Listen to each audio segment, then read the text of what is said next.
This is our 24-foot round wood swimming pool, and it's windy here today, and as I found out in my first attempt at recording this, my voice gets obscured by the wind, so I'm going to spend most of my time not on this side but over here on more the north side of the pool. The wind doesn't seem to bother the microphone quite so much. We'll just pull up to a stop here. This is made out of it's treated lumber. It's called cedar tone treated. This is available. All the major home improvement stores have this lumber, and ours came from a local wholesaler. I was hoping to get a little bit better grade of lumber from them, but I don't know. When it comes to treated, you may not be able to get lumber that is completely dry. I'm not sure. Well, that was one of the biggest issues with this pool, was just kind of battling the fact that the wood was still wet and warped. Most of all, it was in different stages of being dried, so I ended up with a few minor gaps, which they're not too noticeable. It's okay. This pool is supposed to be kind of rustic, so everything's cool. But some of the wood was still swelled up to a larger size. Some of it had dried to a smaller size, so it made piecing this together a little tough to do, but it still, all in all, came out okay. This is 24 feet round, as I said. You can see the connecting plates, the upright black plates there. There's 20 of those all the way around the pool, 20 flat sides, and that's what holds the pool together. More specifically, up on top and the bottom is a tie plate that connects all those connecting plates together, and that's what keeps the pool holding its shape and ultimately holding it together. That was not the original plan to use the tie plates. I was just going to do it by allowing the wood to just be connected to the connecting plates and hold the pool in shape like that, but due to the warping of the wood, different sizes and whatnot, I ended up putting the tie plates on top, and there was some issues with welding those connecting plates, those vertical ones, together. Because of the heat involved, they tended to warp a little bit on me. It was kind of hard to get away from, but they are welded into, they're a 3-inch plate, butted together side by side, welded into a V pattern at an angle that would fit. I think it's 162 degrees, I think, something like that. Anyway, it allowed it to fit into each of the 20 corners and still remain flat against the wood and help to hold the shape of the pool. On top here, since it's showing up, is our thermal blanket reel. So that's what that's all about. Thermal blanket is, if you want a nice warm pool in the summer, I would highly recommend getting one of those. This one's a little heavier. It's probably the heaviest one they make. So it's causing our reel to sag a little bit, but no damage being done. It's just a little saggy. This was built in primarily May of this year, 2018, and a little bit into June. So it took probably a month and a half. Some of the time was spent getting the pool adapted to the existing deck there on the left. This pool is sitting where there was an old round pool. That one was a steel-sided. That one definitely lasted. It was here for all of our 14 years so far, and quite a bit of time before that, I think. So that one definitely lasted as long as it should have. The reason for building a wooden pool was just because I didn't want to go through another steel-sided pool and have that eventually collapse. That's just plain dangerous, if nothing else. Luckily, there was no one in it at the time this last one went.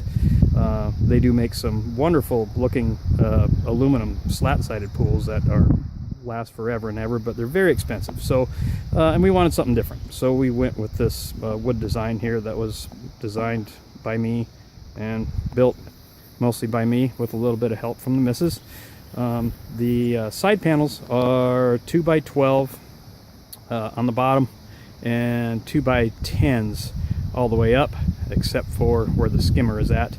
The top rail is 2x6, and then there's some small, I call them trim rails, underneath that, and they're a 2x2. And you can see the wood. I had a tough time getting it all put together evenly just because of the warping. So If this is something that you decide to build, I don't know. I think if I had to do this again, I'd almost buy the lumber a year before and somehow figure out a way to let it dry completely. That was the biggest battle, was just trying to work with the different wetnesses of wood and having them warp on me as they dried.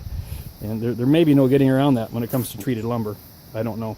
Over here is the skimmer, and this was put in using just a hole saw to radius the corners so that the skimmer would fit in properly. And then I just use a jigsaw to cut the remainder of the straight sides on it. That fits in there very snugly. And the return line over here, you can see, once again, a hole saw to put that in. On the inside of the pool, you can't see it right now. When this was built, before it was, or as it was being built, I guess is the better way to put it, there's a plastic sheet that, not one, several pieces, they're 8 feet long, that line the inside of the pool. They're behind the liner right now, and those actually were sort of a late in the game thing, but I'm glad we put them in because they came in handy for a lot of different things. There's, I can't remember how many 8-foot plastic sheets around the inside of this pool behind the liner. Again, you can't see them, but down here to the return fitting. The return fitting is clamped between the vinyl liner and the plastic sheet, and then the wood on the outside. That one was pretty much straightforward. The skimmer, that was another thing, and this is where that plastic sheeting came in handy. That sheeting was purchased at a local home improvement store, by the way. The skimmer is actually clamped around the vinyl liner and the plastic sheeting.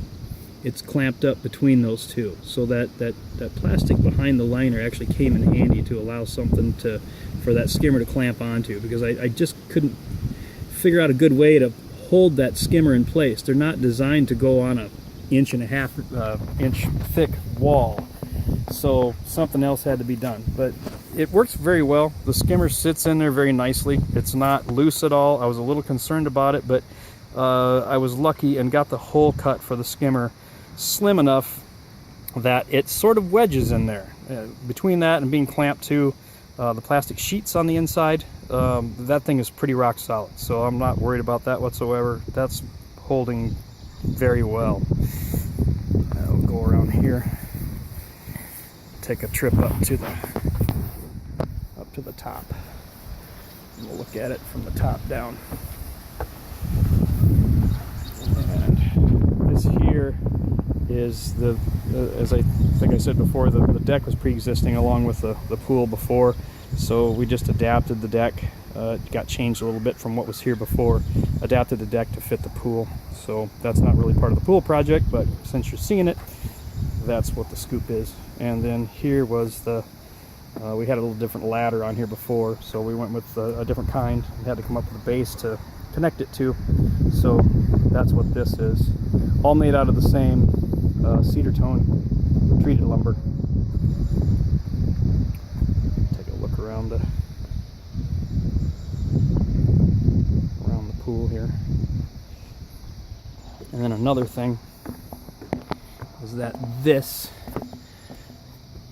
liner is actually, it's behind this trim rail right here, and it butts up to this top rail right here. So between having this trim rail push against it and squeeze it between the wood behind it, as well as this liner being butted up to this top rail here, there's very little water that actually gets up and over the liner. And while we're on the subject of that, the plastic sheeting that we put up, once again, that came in extremely handy for hanging the liner onto. The liner is a J-hook style. There's a few different kinds of ways that you can loop a liner over the top of the pool and attach it. This one has a J-hook built into it, so it just hooks on something. It would normally hook onto the side of like a steel or aluminum pool, but in this case there was no thin wall to hook it to.